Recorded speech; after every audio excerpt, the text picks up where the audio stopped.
Bonjour, dans cette vidéo, je vais vous expliquer l'importance de l'empreinte digitale dans le domaine biométrique.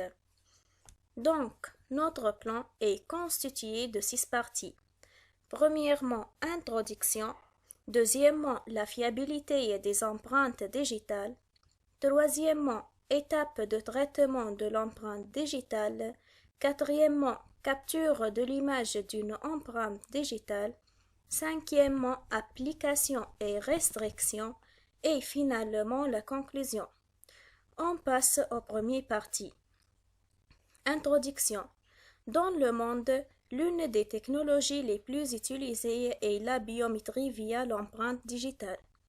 Autant qu'au niveau du contrôle des individus, passeport, carte d'identité et permis de conduire biométrique, qu'au niveau du contrôle d'accès.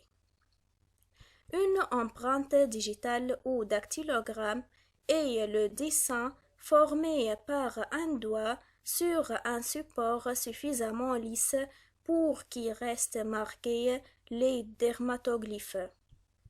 On passe aux deuxième partie. La fiabilité des empreintes digitales. Les empreintes digitales appliquées à la biométrie ont longtemps été considérées comme l'identification la plus perfectionnée. La vulnérabilité réside dans le fait que les systèmes d'identification basés sur l'empreinte digitale comportent de petits capteurs qui ne capturent pas l'empreinte complète de l'utilisateur. Maintenant, on passe au troisième partie, les étapes de traitement de l'empreinte digitale. Plusieurs méthodes sont employées pour reconnaître les empreintes digitales. Première étape, c'est la localisation des minuties. Cette méthode ne retient que l'emplacement des minuties les plus pertinents. Deuxième étape, c'est le traitement de texture, c'est-à-dire des paramètres issus de certaines propriétés de la texture des empreintes, comme l'orientation, la fréquence, etc., sont comparées. Troisième étape, c'est le stockage de l'empreinte sous le format approprié. On passe aux quatrième étape, c'est le filtrage des images. Le but de cette étape est de supprimer toute ambiguïté en détectant des zones de bruit. Cinquième étape, c'est l'évaluation de la qualité de l'empreinte capturée, c'est-à-dire le système calcule un facteur de qualité qui permet d'établir un critère automatique de fiabilité du gabarit de l'empreinte qui sera ensuite calculé. On passe aux sixième étape, c'est la schématisation de l'empreinte.